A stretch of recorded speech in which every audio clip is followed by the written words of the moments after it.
America और Iran के दरमियान आर्जी तात्तुल के बाद मुज़ाकराती अमल एक बार फिर बहाल होता दिखाई दे रहा है। गुज़िश्ता रोज़ लबनान में इसराइली हमलों के तनाजुर में ईरान ने जंगबंदी से मुताल्लिक मुज़ाकरात रोकने का ऐलान किया था, जिसके बाद खित्ते में कशीदगी मज़ीद बढ़ने के खदशात पैदा हो गए थे। ताहम इस सूरत हाल के बाद अमरीकी सदर डोनाल्ड ट्रंप ने इसराइली वज़ीर-ए-आज़म नेतन्याहू को टेलीफोन पर रब्ता किया और उसके बाद सख्त बरहमी का इजहार किया। अमरीकी खबर रसा इदारे के मुताबिक सदर ट्रंप ने नेतन्याहू को पागल करार दिया और उन पर एहसान फरामोशी का इल्ज़ाम भी लगाया। इस गुफ्तगू के बाद सदर ट्रंप ने अपने सोशल मीडिया प्लेटफॉर्म पर बयान जारी करते हुए कहा कि नेतन्याहू के साथ उनकी बातचीत नतीजा खेज रही, मगर इसराइली वज़ीर-ए-आज़म के दफ्तर से जारी बयान में वाज़ेह किया गया कि इसराइल जनूबी लबनान में अपनी फ़ौजी कार्रवाइयाँ जारी रखेगा। ऐसे में बड़ा सवाल यह है कि क्या मशरिक़ वुस्ता में जारी तनाज़ा किसी फौरी सियासी या सिफारती हल की तरफ बढ़ रहा है, या फिर खित्ता बदस्तूर गैर यकीनी सूरत हाल और कशीदगी की लपेट में रहेगा। उधर अगर मुल्क की मईशत की जानिब आएँ तो हुकूमत ने इकनॉमिक ग्रोथ का हदफ कम करते हुए 4% मुकर्रर किया है, जबकि महंगाई का हदफ 8.2% रखा गया है। इसके साथ इम्पोर्ट्स के 70 अरब डॉलर से तजावुज़ करने का तखमीना भी लगाया गया है। इस मैक्रो इकनॉमिक फ्रेमवर्क को देखते हुए अहम सवाल ये पैदा होता है कि क्या आने वाला बजट कारोबारी सरगर्मियों के फ़रोग़ और अवामी रिलीफ फराम करने में कामयाब हो सकेगा, या फिर हुकूमत का फोकस सिर्फ फिस्कल डिसिप्लिन और टैक्सेस के अहदाफ का हुसूल है। इसी पे बात करने के लिए मेरे साथ मौजूद हैं ब्रिगेडियर रिटायर्ड मसूद अहमद खान साहब, डिफेंस एनालिस्ट हैं, डॉक्टर साजिद अमीन इकोनॉमिस्ट हैं, मियाँ सनाउल्लाह साहब फॉर्मर एम्बेसडर हैं। आप तीनों का बहुत शुक्रिया। एम्बेसडर साहब, ये बताएं कि जो प्रेसिडेंट ट्रंप और इजरायली प्राइम मिनिस्टर के दरमियान एक रिपोर्टेड टेलीफोनिक कॉन्वर्सेशन है, इससे आप क्या अंदाज़ा करते हैं कि जो डायलॉग का प्रोसेस है ये किस तरफ बढ़ रहा है, और इसराइल की जानिब से क्या इसे अभी भी सेबोटाज करने का सिलसिला जारी है? जहाँ तक मेरा अंदाज़ा है, ये इसराइल इसको अभी भी सबोटाज करेगा, क्योंकि वो जितनी एडवांसमेंट कर चुका है साउथ लेबनान में, अब उसको कंसोलिडेट करेगा अगर उसके अलावा हमले करने से बाज रहा तो।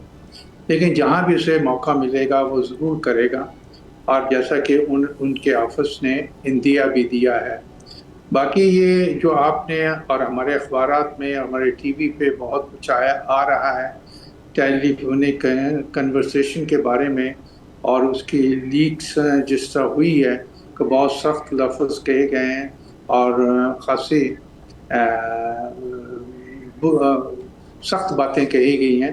आई थिंक ये नूरा कुश्ती है, और ये नूरा कुश्ती पॉजिटिव माइंड में की गई है, लोगों को और पैसिफाई करने के लिए, ईरान को पैसिफाई करने के लिए, और इसका अच्छा रिएक्शन होगा, क्योंकि सफारती सतह पे इसकी सख्त ज़रूरत थी, और अमेरिकन ने इसको भांप लिया है कि अगर सुलह की तरफ जाना है तो इसको इसराइल को लगाम देनी पड़ेगी, क्योंकि कल तो उन्होंने साफ कह दिया था कि ये लबनान या दूसरे भी जितने भी उनके ना स्ट्रेटजिक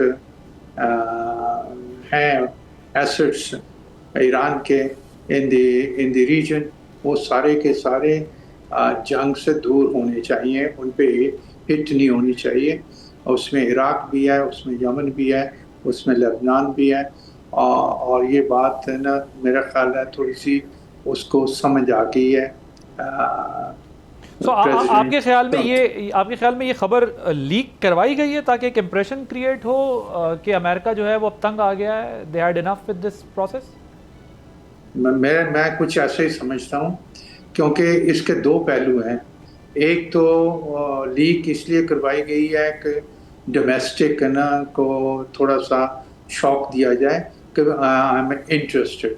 दूसरी तरफ ईरान पे ये टारगेटेड है, ईरान को तसल्ली मिले कि ये थोड़ा सा मैं बदल गया हूँ।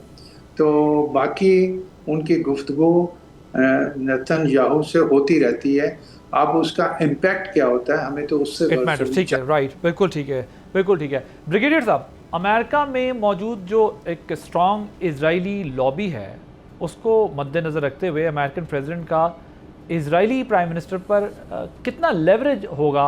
क्या आप समझते हैं कि सख्त कॉल से इसराइल बाज आ जाएगा? ऐसा हुआ भी है या नहीं हुआ है? जिस तरह एम्बेसडर साहब इसको सस्पेक्ट कर रहे हैं कि इस तरह की न्यूज़ निकाली जाती है ताकि एक एनवायरनमेंट क्रिएट हो और जो डोमेस्टिक ऑडियंस है उनको भी काम डाउन किया जाए, और जिस फरीक दोयम से यानी ओपोनेंट से अपने जो आप बात करें उसको भी लगे कि हाँ we are serious in this business. Go ahead. हाँ जी हाँ, देखिए मेरे ख्याल में एक इम्प्रेशन सेट करने की कोशिश की गई है कि ट्रम्प बड़ा सख्त है, उन्होंने ये किया है, अकॉर्डिंगली हमने वहां से भी रिस्पांस देखा।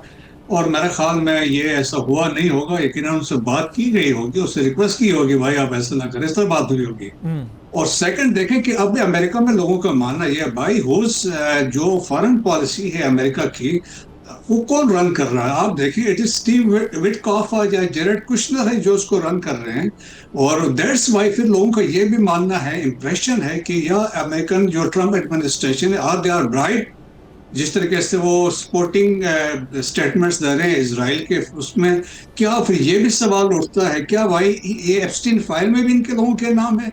So that is the pressure जो ज्यूइश लॉबी ने वहां पे इम्पोज किया हुआ है। सो दैट्स वाई देखें कि एक फैक्टर हम देख रहे हैं कि अगर अमेरिका देखें, दो इट्स ए डिक्लाइनिंग पावर है, एम्पायर है, यूनिपोलर कंसेप्ट था उससे निकल रहा है, लेकिन कि कैसे हो सकता है इसराइल इसकी बात ना माने? But at the same time probably there is a clause, there is a उनका एक कानून है 228 आई थिंक, कि जिसमें वो एक अथॉराइज कर सकते हैं कि कांग्रेस उनको कि वो इसराइल के साथ वो मर्ज कर सकते हैं डिफेंस जो फोर्सेस हैं। ऑलरेडी जो कॉपरेशन तो कर रहे हैं, लेकिन डिफेंस फोर्सेस में फ्यूचर के लिए एक ये कंसेप्ट भी आजकल मार्केट में उन्होंने ये फ्लो मतलब उसमें छोड़ा हुआ है।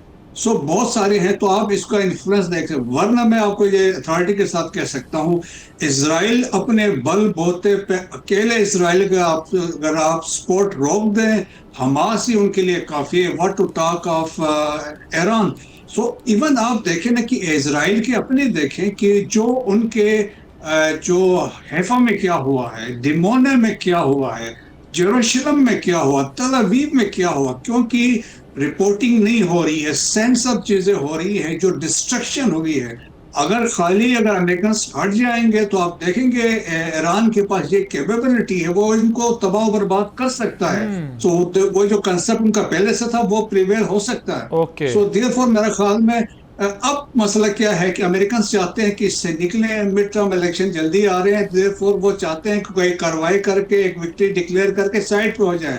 इजरायलीज बिल्कुल नहीं चाहते हैं, क्योंकि इजरायलीज प्राइम मिनिस्टर नेतन्याहू चाहता है कॉन्फ्लिक्ट टू प्रोलॉन्ग, क्योंकि अगर वो बट साहब इसका क्योंकि इसका रिजल्ट तो कोई नहीं आ रहा इस वॉर का, मिलिटरली जितनी भी फोर्स यूज़ की गई है और दोनों तरफ से, एक को ईरान को बड़ा लॉस हो गया, उनका इंफ्रास्ट्रक्चर और बहुत उनकी मिलिट्री को बड़ा डैमेज किया गया, और एट द सेम टाइम उन्होंने भी रिटेलिएशन इतनी स्ट्रॉन्ग की है, और इस जो मिलिट्री माइट है उसका रिजल्ट नहीं आ पा रहा, इकोनॉमिक क्राइसिस भी दुनिया में खड़ा हो गया है, प्लस खुद जो है वो अमेरिका के लिए भी एक चैलेंज है।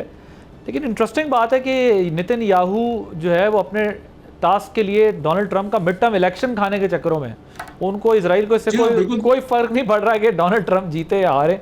अब डोनाल्ड ट्रंप एक सियासतदान भी नहीं है, वो ट्रेडिशनल पॉलिटिशियन भी नहीं है, वो आउटसाइडर हैं। ज़ाहिर है प्रेसिडेंट दूसरी दफ़ा ज़रूर बने हैं, लेकिन उनका जो स्टाइल ऑफ पॉलिटिक्स है वो ज़रा ट्रेडिशनल पॉलिटिशियंस वाला नहीं है। बड़ा इंटरेस्टिंग सिनेरियो है कि अब किस तरफ ये चीज़ जाके बैठती है।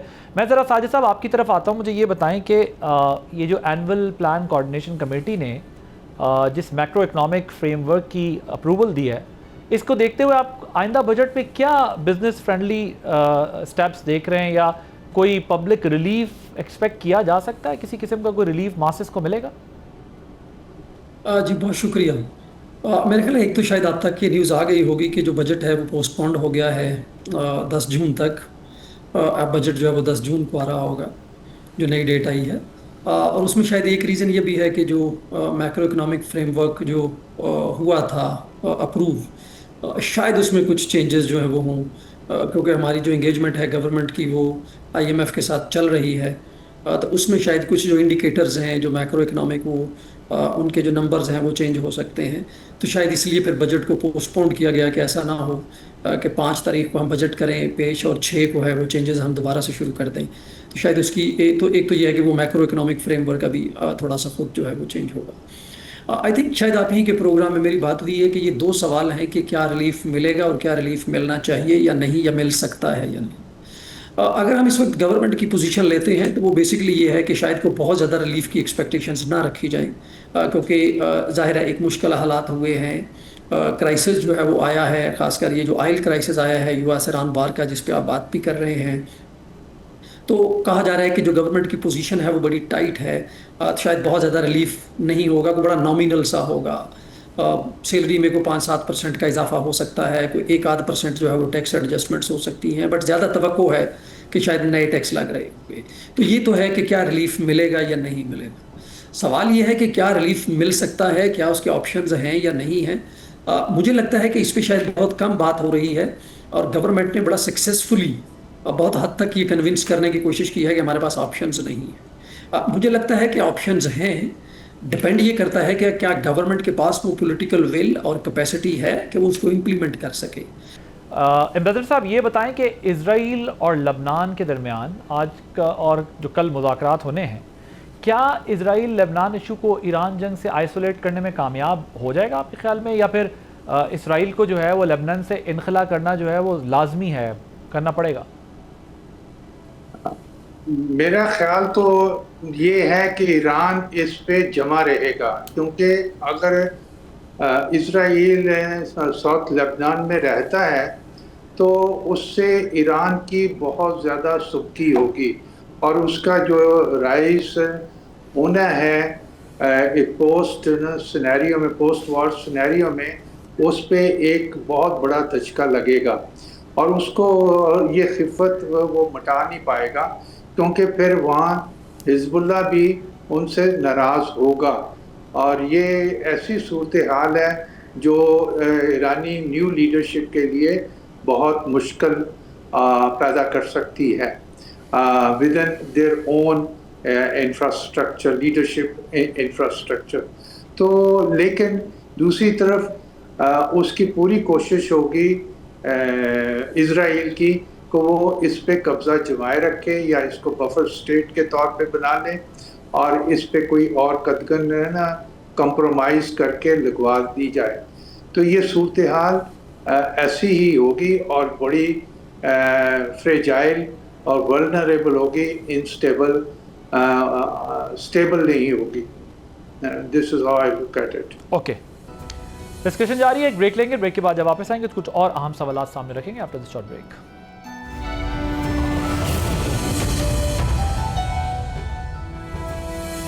Welcome back. ब्रिगेड साहब, ये प्रेसिडेंट ट्रंप ने जो ABC न्यूज़ से बात करते हुए कहा है कि आइंदा हफ्ते तक जो है वो अबूरी मुआहदे की उम्मीद है, और इसमें आपका क्या ख्याल है कि क्या ऐसा पॉसिबल है, और अगर नहीं तो बड़ी हर्डल क्या है? ज़रा इजराइल वाले मसले से हट के बताइएगा, और भी कोई चीज़ है इसके अलावा? जी हाँ, मैं देखिए मेरे ख्याल में पॉसिबल दो कोर इश्यूज में तो फंसे हुए हैं, बाकी चीजें अटकी हैं। That is one is straight of Hormuz से उसके मॉडलिटीज मैकेनिज्म पर अभी तक इत्तेफाक नहीं हो सका है। जिस तरीके से ईरान की कोशिश थी कि हम और ओमान मिल के करेंगे, तो दैट्स वाई अमेरिका ने क्या ओमान को थ्रेट किया, हम आपको तबाह कर देंगे। सो दैट्स वाई आप वो नहीं चाहते हैं, क्योंकि उनके क्लेम और इंटरनेशनल कम्युनिटी भी मानती है कि this are the international waters. So therefore एक मैकेनिज्म आप इम्प्लेस नहीं कर सकते। अगर आज इधर करेंगे तो बाकी दुनिया सब में तो ये एक नया सिलसिला स्टार्ट होगा। और सेकंड न्यूक्लियर वाला है, और न्यूक्लियर का बड़ा सेंसिटिव इसलिए इश्यू है। दैट्स वाई उन्होंने कहा कि इसको हम सेकंड फेज में, अगर MOU पर अंडरस्टैंडिंग होती है तो ये सेकंड फेज में डेलिब्रेशन इस पे हम करेंगे। सो ये दो चीजों पर अभी बातचीत हो रही है, स्पेशली कि हाईली इनरिच यूरेनियम के क्या होगा, और जो ऑलरेडी इंस्टॉलेशन है, क्योंकि अमेरिकन तो चाह रहे डिसमेंटल करें, जीरो इन्वेस्टमेंट होनी चाहिए, लेकिन हम ईरानीज कहते हैं कि नहीं भाई, हम 3.67% ऑथराइज है वो तो हम करेंगे। तो बाकी ये मसले हैं, तो उसमें दरमियान में उसमें फंसे हुए। एक मैं लेबनान पे बात करना चाहूंगा। देखिए लेबनान में इसराइलीज अभी they are on the outskirts of Beirut, और ये हिस्ट्री में रहे कि 2000 में भी जाके वो बैरूत में दाखिल हुए थे। देन इट वाज हिजबुल्लाह जिन्होंने उनको वहां से निकाला था। तो अभी दोबारा देखें, पहले उन्होंने बात की, येलो लाइन की बात की, फिर then they said they will go to up to Litani river. सो लिटानी रिवर का जो लाइन है 32 किलोमीटर इनसाइड। अब वो चले गए Zahrani river, that is 42 kilometre inside Lebanon. So almost 20 to 25% of Lebanon उन्होंने ऑक्युपाई कर चुके हैं. सिमिलरली आप देखें कि सीरिया के अंदर they have occupied 400 square kilometres जब बशार अल असद की गवर्नमेंट के फॉल हुआ है. सो एक्सपेंशन भी कर रहा है. सो आप देख लें कि इजराइल की कोशिश तो यही है. दैट्स वाई वो कंसेप्ट क्या है कि कन्फ्लिक्ट जारी हर जगह पर रहे, एक सिचुएशन क्रिएट रहे, ताकि वो अपनी जो कहते हैं ना, अपनी जो उसके साथ होना था वो अपना आप को बचाने के लिए ये नेतन्याहू सारा कुछ कर रहा है. फिर ऊपर से यकीनन जो हार्ड लाइनर्स हैं, फार राइट के लोग हैं, वो भी उसके साथ मिले हुए हैं. सो मेरा ख्याल में, लेकिन देखिए ट्रम्प का अल्टीमेट है कि ऑफ रैम्प एग्जिट, और स्पेशली फोकस उनका है इन दो इश्यूज पे, क्योंकि अगर किसी में भी वो गिव इन करता है तो फिर लोग यही सवाल पूछेंगे. मिड टर्म इलेक्शंस में ऑलरेडी इनके लिए मसले होंगे, डेमोक्रेट्स इसको उठाएंगे और फाइनली अल्टीमेटली इनकी इम्पीचमेंट भी हो सकती है इस पे. ओके, बिल्कुल ठीक है. साजिद साहब, आपकी एक तो पीछे से पहले ऑडियो नहीं क्लियर थी, आप ज़रा अगर कोई पॉइंट अपना क्लियर करना चाहते हैं वो भी कर लें, बट एक सवाल भी ले लें ताकि उसको फिर ऐड ऑन करके आप बात कर लीजिएगा. ये जो इकनॉमिक फ्रेमवर्क से अपेरेंटली ज़ाहिर होता है कि एक्सपोर्ट्स और जो तरसीलात ज़र रेमिटेंसेस हैं उसमें बहुत नुमायाँ इजाफे की एक्सपेक्टेशंस नहीं है. ऐसी सूरत में हुकूमत के पास जो है वो डेवलपमेंट के लिए क्या अल्टरनेट स्पेस मौजूद है, अल्टरनेट उनके पास ट्रैक्स हो सकते हैं? जी बहुत शुक्रिया. आई होप आपको मेरी आवाज़ अभी आ रही है. I can hear you now. तो मैं लास्टली एक पॉइंट पहले कंप्लीट कर लूँ. तो मेरा ये था कि गवर्नमेंट के पास ऑप्शंस हैं. अब मैं एक छोटी सी मिसाल से रख दूं कि जो एग्रीकल्चर सेक्टर है हमारा, उससे 800 बिलियन रुपीस के करीब जो है वो पोटेंशियल टैक्स कलेक्शन है, और हमको 10 बिलियन सिर्फ कलेक्ट कर पाते हैं उसके अंदर से. हमारे यहाँ प्रॉपर्टी टैक्सेशन में बहुत ज़्यादा गैप है इस वक्त. टोबैको टैक्सेशन के अंदर बहुत ज़्यादा इस वक्त गैप है. रिटेलर्स जो हैं, हमने इस साल भी जो उनका टारगेट है वो 250-300 बिलियन के करीब रखा था, लेकिन शायद 40-50 बिलियन के करीब कलेक्ट कर पाए हैं. मुझे एक बात बताएं कि आपके जो टोबैको है वो भी लेजिस्लेटर्स हैं, आपके जो रिटेलर हैं वो वोटर सपोर्टर हैं या फंड करते हैं वो हैं, और बाकी और क्या आपने इससे पहले बताया, मैं एग्रीकल्चर है वो भी लेजिस्लेटर हैं. तो ये तीन ये लोग ऑलरेडी वहाँ बैठे हुए हैं, तो क्या करेगी हुकूमत? यही हमारा पॉइंट है. पॉइंट यही है कि ये सवाल ऑप्शंस के ना होने का नहीं है. सवाल गवर्नमेंट की प्रायोरिटीज और सियासी जो विल है उसकी, जो कमिटमेंट है उसकी, उसका है. तो एक तो ये बड़ा क्लियर मैसेज हमें जाना चाहिए कि गवर्नमेंट के पास ऐसा नहीं है कि ऑप्शंस नहीं है. अगर गवर्नमेंट नहीं कर रही या नहीं कर पा रही तो शायद ये उसके अपने चैलेंजेस हैं जो कि सियासी एक है, और इस पे हमें गवर्नमेंट को पुश करते रहना चाहिए कि बहुत सारे ऑप्शंस हैं जिनसे अगर आप 20% भी इंक्रीज कर लें तो जो आपने तनख्वाहदार तबके पे और आम आदमी पे जो इनडायरेक्ट टैक्सेस का बोझ डाला हुआ है वो बहुत हद तक जो है वो कम हो सकता है. हम PDL को इसलिए बढ़ा रहे हैं इस साल, फर्दर उसको 1.7 ट्रिलियन के करीब लेके जा रहे हैं, क्योंकि हम इनसे टैक्स ले नहीं रहे या लेना नहीं चाह रहे या ले नहीं पा रहे. तो एक तो मेरा ये पॉइंट था. जो दूसरा आपका है, हमारा अगले साल में जो एक्सपोर्ट्स हैं वो थोड़ी कम होने की तवक्को है, स्लगिश रहेंगी. दो वजहों से कि एक तो global economic slow down expected है जो थोड़ा प्रोलॉन्ग करेगा, और साथ ही साथ हमारे यहाँ जब एनर्जी की प्राइसेस बढ़ती हैं, आपका इंटरेस्ट रेट बढ़ेगा तो जो आपकी कास्ट ऑफ प्रोडक्शन है वो बढ़ेगी. रेमिटेंसेस हैं वो भी डिप रहेंगी, थोड़ा स्लो रहेगी, कम से कम उनके बढ़ने की तवक्को नहीं है. So, ये जो जितने भी इकोनॉमिस्ट हैं, रह जाता है. जी गो अहेड, कंप्लीट करें आप. मैं फिर एक और सवाल आपसे करना चाहता हूँ. जी, मेरा ख्याल हम देख रहे होंगे कि शायद इस साल जो कर्जा है वो इस साल की निस्बत भी ज्यादा कर्जा हम ले रहे होंगे 26-27 के. तो PSDP पे भी हम अपना कोई फ़र्क नहीं डाल रहे, वो भी जो है वो बढ़नी है. मुझे ये बताएं कि ये जो हम इस वक्त बात कर रहे हैं, तो फिर एक तो जितने भी इकोनॉमिस्ट से मैं बात कर रहा हूँ, हर प्रोग्राम में मैं एक इकोनॉमिस्ट को ज़रूर लेता हूँ ताकि इस पर ज़रा खुलकर बात हो सके. ये जो कुछ इस वक्त हो रहा है, मुझे तो बज़ाहिर ये लगता है, इस पर ज़रा आप खुल के बात कीजिएगा कि इसके out of the box solutions की ज़रूरत है, जिनका मैंने हवाला दिया, आपने हवाला दिया कि वो चाहे वो शुगर मिल्स वाले हैं वो लेजिस्लेटर हैं, एग्रीकल्चर वाले हैं वो लेजिस्लेटर हैं, टोबैको वाले हैं वो लेजिस्लेटर हैं, रिटेलर है तो सच्ची बात करनी चाहिए, वो कॉन्स्टिट्यूंसी है जो आपको फंड करती है और वो सारा. जो ग्लोबल मेल्टडाउन जिसका आप जिक्र कर रहे हैं, वो जिस वक्त आएगा, पाकिस्तान थर्ड वर्ल्ड कंट्री है, पाकिस्तान तो टॉलरेट नहीं कर सकेगा. कर्जे भी आप कह रहे हैं हम इससे ज़्यादा ले रही है, हुकूमत ज़्यादा लेगी, और अपनी डेवलपमेंट के एक्सपेंडिचर भी कम नहीं करी, क्योंकि कहीं मिड टर्म है तो कहीं कहीं इलेक्शन आने वाले हैं, कहीं लोकल बॉडीज़ है तो कहीं कुछ है. क्या अब इसका सिवाय out of the box solution के कोई रास्ता और रह गया है इसी तरह मईशत चलाने का? मुझे तो नहीं लगता कि ये रास्ता कोई रास्ता है जिस पे हम चल रहे हैं। शायद ऑपरेशन थिएटर में वैसे ही मैनेजमेंट की जा रही हो, पेशेंट को ऑक्सीजन दी जा रही हो। ऑनेस्टली हमारे यहाँ जो ये आउट ऑफ बॉक्स सोल्यूशन है, इसको एक बहाने के तौर पे भी इस्तेमाल किया जाता है। बड़े सिंपल सॉल्यूशंस हैं, कोई इसमें आउट ऑफ बॉक्स नहीं है। Income tax irrespective of source सब पे इक्वल करें और सबसे लें। आपकी एग्रीकल्चर से इनकम आ रही है या रियल एस्टेट से आ रही है, कहीं से भी आ रही है, आप टैक्स नेट में हैं तो आप टैक्स दें। फाइलर नॉन फाइलर की डिवाइड को ख़त्म करें। जिसके ऊपर टैक्स लगता है वो हर सूरत में टैक्स दे, स्टेट कैपेसिटी हो कि वो टैक्स ले उसके अंदर। तो ये मुझे लगता है बड़े बेसिक प्रिंसिपल्स हैं। बहुत ज़्यादा इस पे आउट ऑफ, हमने मुझे लगता है ये आउट ऑफ बॉक्स जाने के चक्कर में जो बुनियादी नॉन सोर्सेज हैं हमने उनको छोड़ दिया है, और हमने उसको एक एलीट कैप्चर के नाम पे एक वो दे के, एक कवर दे के, तो हम कहते हैं जी हम आउट ऑफ बॉक्स पे चले जाएंगे। मगर टम्बकटू की गवर्नमेंट ने तो नहीं करना ना, इसी गवर्नमेंट ने करना है, तो वो कैसे करेगी आप मुझे बताएं, अगर उसकी बेसिस ये है। सॉरी क्या कह रहे हैं? मैं कह रहा हूँ सर, ये किसी आउटसाइडर या टम्बकटू की गवर्नमेंट ने नहीं करना ना, इसी गवर्नमेंट ने करना है। अब इसकी मजबूरियां हम पहले डिस्कस कर रहे हैं, तो वो कैसे करेगी? फिर तो तनख्वाहदार सबका टैक्स देगा बस, और जो नेट में वो देगा, इसके अलावा बाकी हम लोग रोज ये कहानियां करते हैं और घर चले जाते हैं। तो उसमें यही होगा जो हो रहा है, ये सस्टेनेबल नहीं होगा। मुझे लगता है कि जो पीक है जिसको हम कहते हैं ना टैक्स एक्सट्रैक्शन, उसकी पीक आ चुकी है।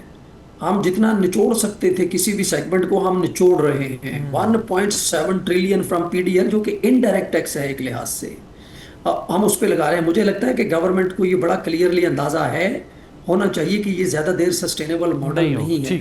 ठीक, तो जो बेसिक्स हैं उस पर जाएं। Anybody who is liable to pay tax should pay tax.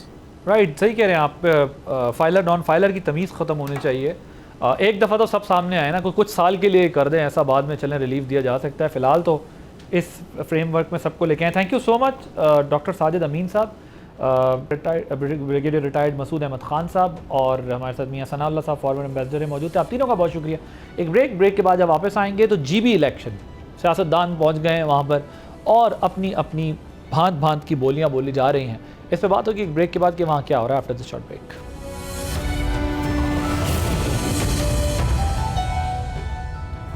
Gilgit Baltistan में 7 जून को आम इंतखाबात मुनक्किद हो रहे हैं, जिसके लिए इलेक्शन मुहिम में तेज़ी आ गई है। जहां 24 बराह रास्त सीटों के लिए कुल 396 उम्मीदवार मैदान में हैं, जिनमें से 266 उम्मीदवार आज़ाद हैसियत से इलेक्शन लड़ रहे हैं, जबकि सूबे में रजिस्टर्ड वोटर्स की तादाद 9.5 लाख से ज़्यादा है। गिलगित बल्तिस्तान के अवाम माजी में पीपल्स पार्टी, मुस्लिम लीग नून, PTI, MWM, JUI और आज़ाद उम्मीदवारों को मुंतखब कर चुके हैं। देखना यह है कि इस बार किस पार्टी का पलड़ा भारी रहेगा। इसी पर बात करने के लिए हमारे साथ मौजूद हैं साजिद मीर साहब, एनालिस्ट हैं गिलगित बल्तिस्तान से। उनसे ज़रा बात करेंगे कि ये किस तरफ जा रहा है मामला, कैंपेन्स किसकी अच्छी हो रही हैं और इस वक्त गिलगित बल्तिस्तान में क्या माहौल बन रहा है और किस पार्टी का जो है वो ज़ोर चल रहा है। ज़रा साजिद मीर साहब, thank you so much for joining us. मुझे बताएं कि ये जीबी इलेक्शन में इस बार ओवरऑल आप क्या देख रहे हैं? क्या बड़े जो इलेक्शन इश्यूज़ हैं जिस पर वोटर्स अपनी प्रायोरिटीज़ का फ़ैसला आपको लगता है कि कर सकते हैं? कुछ जमातों की जानिब से लेवल प्लेइंग फील्ड ना मिलने के इल्ज़ामात लग रहे हैं, इन इल्ज़ामात पर आप क्या कहेंगे? इसमें क्या हकीकत है? बिस्मिल्लाहिर्रहमानिर्रहीम, आपका बहुत बहुत शुक्रिया। मैं थोड़ा सा आपको 2020 इलेक्शन को कोट करना ज़रूरी है, क्योंकि 2020 इलेक्शन में वफाक में भी PTI की हुकूमत थी और यहाँ पे भी जो सरकारी मशीनरी थी वो पूरी PTI को सपोर्ट करने के हवाले से इस्तेमाल हो रही थी। तब जो उमूर कश्मीर के वजीर थे गंडापुर साहब थे और कॉर्नर हाउस पे भी अमलन उनका कब्जा था और जितनी भी सरकारी मशीनरी है वो इस्तेमाल कर रहे थे। उसके बावजूद भी PTI मैक्सिमम 9 सीट्स सिक्योर कर पाई 2020 में और 5 आज़ाद उम्मीदवार बाद में शामिल हुए, जिसमें जावेद मनवर साहब, राजा नासिर अली खान साहब, वजीर सलीम साहब, हाजी शाहबेग साहब, इस तरह के उम्मीदवार थे जिनको मिला के PTI ने अपनी हुकूमत बनाई। तो मैं समझता हूं कि अभी सिर्फ PTI कंप्लेन कर रही है कि उसके साथ उसको लेवल प्लेइंग फील्ड नहीं मिल रही है, और जमातें भी कर रही हैं? जी, इस हवाले से PTI के अलावा जो MWM है, क्योंकि PTI और MWM कोalition पार्टनर्स भी हैं, तो उनकी तरफ से भी कुछ ये शिकायत या जो सोशल मीडिया या उसमें आप देख रहे हैं बाकी जितनी भी जमातें हैं जिसमें पाकिस्तान मुस्लिम लीग नून है, पाकिस्तान पीपल पार्टी है, इस्तेहकाम पाकिस्तान है, ITP है, इस्लामी तहरीक है, ये कंप्लेन नहीं करी है बल्कि अपने अपने हलकों में जो अपनी कैंपेन जारी रखा हुआ है। और जितने भी जो मेंबर्स हैं, इनके जो लीडर्स हैं, तो आप अब ये कह रहे हैं कि 2020 में जब PTI की गवर्नमेंट थी तो गंडापुर साहब मेरा ख्याल है वजीर थे, उसके फेडरल मिनिस्टर थे, गिलगित और AJK, हाँ AJK के वजीर थे, तो आप कह रहे हैं वो आगे बैठ गए थे और गवर्नर हाउस पे बराजमान थे और वो सारा इलेक्शन मैनेज कर रहे थे। जी बिल्कुल। उसके बावजूद भी इन्होंने 8 से 9 सीटें जीती थी, क्लियर मेजॉरिटी तब भी नहीं थी, बाद में आज़ाद उम्मीदवार उसमें PTI में शामिल हो गए थे। तो अब ये जो तासुर इनकी तरफ से दिया जा रहा है कि यहाँ पे लेवल प्लेइंग फील्ड नहीं है, तो इसकी मैं कुछ आपको मिसालें देता हूँ। यहाँ पे जो सबसे बड़ा हल्का जो PTI के हवाले से वो खालिद खुर्शीद साहब का अपना हल्का है, जो साबिक चीफ मिनिस्टर भी रहे हैं, वहाँ से उनकी वालिदा साहिबा लड़ रही हैं। इस वक्त भी खालिद खुर्शीद साहब के जो भाई और बेगर फैमिली के लोग हैं वो हल्के में कंपेन कर रहे हैं और बिल्कुल आज़ादाना तौर पे कंपेन कर रहे हैं, और कहीं से उनकी शिकायत कम से कम मीडिया की हद तक हमें मौसूल नहीं हुई, ना ही सोशल मीडिया में इस तरह की कोई शिकायत मौसूल हुई। और अगर गिलगित हल्के की मैं बात करूं तो यहाँ पे हल्का नंबर 3 है, सैयद सुहेल शाह साहब हैं जो पहले भी PTI में थे, जाफर शाह साहब के बेटे हैं, अब भी वो PTI में हैं, अपनी इलेक्शन कंपेन कर रहे हैं। उनकी तरफ से भी कोई इस तरह की शिकायत मौसूल नहीं हुई है। और राजा ज़करिया साहब हैं सिकरदू में अपनी कंपेन कर रहे हैं, वहाँ से इलेक्शन लड़ रहे हैं, उनकी तरफ से भी कोई इस तरह की कम से कम हमने मीडिया में नहीं सुनी है। और दूसरे ये है कि यहाँ पे इलेक्शन का एक ज़ाब्ता अखलाक है जो मीडिया के लिए भी इशू हुआ है और जितने भी पार्टीज हैं उनके लिए भी इशू हुआ है। ठीक, मुझे ये बताएं कि ये जो डिसाइसिव रोल होगा वो किस चीज़ का होगा? क्या जो पॉलिटिकल पार्टी का टिकट है वो इम्पॉर्टेंट होगा या फिर पर्सनालिटीज़ मैटर करेंगी? और क्या कोई जमात जो है वो सिंपल मेजॉरिटी हासिल कर पाएगी आपके ख्याल में, या उसको जो कोलिशन गवर्नमेंट से ज़्यादा बनेगी? क्या होगा, आप कैसे देख रहे हैं सिचुएशन को? It's quite early to ask you, लेकिन आपकी क्या असेसमेंट है? जी, एक तो गिलगित बल्तिस्तान में जो वोटर्स की तादाद है, आपने इंट्रो में बताया कि 9 lakh something total vote cast होने हैं। यहाँ पे पार्टियों की जो मकबूलियत जिसको हम कहते हैं या वेव कहते हैं इतनी ज़्यादा नहीं होती। यहाँ पे शख्सी वोट ज़्यादा होता है, यहाँ पे इलेक्टेबल्स ज़्यादा मैटर करते हैं, चाहे वो 2009 के इलेक्शन हो, 2015 के इलेक्शन हो, 20 के हो या अभी 2026 में होने वाले। तो यहाँ पे इलेक्टेबल्स पे पूरी जो इलेक्शन कैंपेन लड़ी जाती है और बहुत कम ऐसा होता है कि कोई नौजवान या कोई ऐसा नया बंदा जो वोट लेके या पार्टी की बेस पे सामने आए, तो उसकी जो रेशो है वो 5% या 10% से कम है। ज़्यादातर इलेक्टेबल्स ही एक पार्टी से दूसरे पार्टी में शिफ्ट होते हैं। जहाँ तक आपने सवाल पूछा कि यहाँ पे सिंगल मेजॉरिटी वाली पार्टी इस वक्त तक कोई भी हमें नज़र नहीं आ रही। अगर ग्राउंड की बात करें तो पाकिस्तान पीपल पार्टी इलेक्टेबल्स के हिसाब से सबसे मजबूत जमात है, और उसके बाद पाकिस्तान मुस्लिम लीग नून है, फिर इस्तेहकाम पाकिस्तान है, ITP है। क्योंकि PTI अपने निशान से इलेक्शन नहीं लड़ रही है। निशान से इलेक्शन क्यों नहीं लड़ रही है ये पूरी दुनिया को पता है। उनका जो इंतखाबात उन्होंने अपने वो उस पर नहीं करवाए थे, तो उस हिसाब से एज ए पार्टी नहीं लड़ रही है, आज़ादाना तौर पर लड़ रही है। तो मैं समझता हूँ कि जो क्लेम्स हैं या जो NOC के हवाले से जो चीज़ें क्लेम कर रहे हैं वो दुरुस्त नहीं है। प्राइम मिनिस्टर ऑफ पाकिस्तान पिछले दिनों गिलगित बल्तिस्तान के विजिट पर आए तो उन्होंने भी प्रॉपर पहले इलेक्शन कमीशन से NOC दी थी। अब अगर जो गौहर साहब आए हैं, बैरिस्टर गौहर साहब आए, उनको तो किसी ने नहीं रोका है। और जहाँ तक गंडापुर साहब को मैंने इसलिए आपको मिसाल दी कि इस वक्त अमीर मकाम साहब वजीर उमूर कश्मीर हैं, वजीर मकाम अमीर मकाम साहब इस तरह गंडापुर की साहब की तरह अथॉरिटेटिव नहीं है, गवर्नर हाउस पर कब्जा नहीं किया, चीफ सेक्रेटरी हाउस पर कब्जा नहीं किया। लेवल प्लेइंग फील्ड यहाँ पे मौजूद है। कुछ शिकायत जरूर हो सकती है, वो हर इलेक्शन में मुख्तलिफ पार्टीज और इंडिविजुअल्स की तरफ से होती है। Okay, right, thank you so much. Sajid Mir साहब गिलगित बल्तिस्तान से हैं, साफ़ी हैं, तजियाकार हैं, बता बल्तिस्तान में वो क्या देख रहे हैं, क्या सिचुएशन है ग्राउंड पर। और 2020 का हवाला दिया है उन्होंने, क्योंकि PTI सबसे ज़्यादा कंप्लेन कर रही है, तो वो कह रहे हैं कि PTI 2020 में जो इल्ज़ाम आज लगा रहे हैं वो एपिसोड रिपीट कर रहे थे। उस वक्त गवर्नर हाउस पे उनका कब्ज़ा था, बल्कि वो कहते हैं कि अमीर मकाम साहब जो कि वज़ीर उमूर गिलगित बल्तिस्तान और कश्मीर हैं वो उस तरीके से वहाँ पर एक्टिव नहीं है जैसे गंडापुर साहब एक्टिव थे। आपने प्रोग्राम देखा, आदिल अब्बासी को इजाज़त दीजिए, अल्लाह हाफ़िज़।